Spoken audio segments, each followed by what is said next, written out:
তো hello guys, আসসালামু আলাইকুম। আপনারা সবাই কেমন আছেন? আশা করি আপনারা ভালোই আছেন। তো আজকে আমরা নিয়েছি দুধ, তারপরে আমরা করে নেব লাল চা। তো লাল চাতে লাগে একটু চা পাতি, চিনি আর আদা। তারপরে আমরা লাল চাটাকে একটু ফুটিয়ে নেব, তারপরে ওর মধ্যে দুধ দিয়ে দেব। তো দুধটা চাটা আমাদের একটু সুন্দরভাবে ফুটাইতে হবে, একটু যেন খেতে সুন্দর লাগে বা টেস্টি লাগে। সুন্দরভাবে ফুটিয়ে নেব এবারে আমরা চাটাকে। তো গাইস, আপনারা ভিডিওটা লাস্ট পর্যন্ত দেখেন।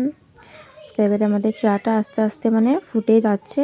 তো আমাদের চাটা ফুটতে শুরু করে দিয়েছে। তো এবারে আমাদের চাটা এবারে উঠবে, আস্তে আস্তে উঠবে। তো ফুটে যাচ্ছে, ওই জন্য উঠবে। তো আমরা পুরো উঠে গেলেই আমরা গ্যাসটা কমিয়ে দেব। তো আর যেন না উঠলে তো পড়ে যাবে, এই জন্য আমরা গ্যাসটা কমিয়ে দেব। তারপরে আমাদের গাইস চাটা আমরা গ্যাস কমিয়ে দিলাম। এবারে চাটার রঙটা দেখেন গাইস, কত সুন্দর লাগছে। আর এবারে আমরা বাটিতে চাটা তুলে নেব। দেখতে খেয়ে তো টেস্টি করে তো দেখতে হবে, বানাইছি তখন।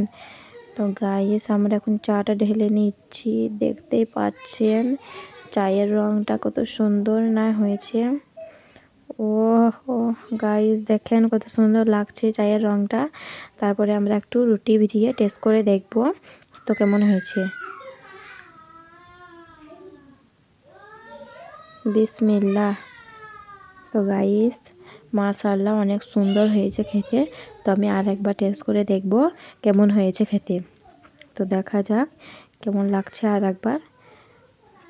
তো গাইস, দারুণ লাগছে খেতে। তো ভিডিওটা ভালো লাগলে লাইক, কমেন্ট, শেয়ার করে দেবেন এবং আমাদের পাশে থাকবে। বাই, আসসালামু আলাইকুম।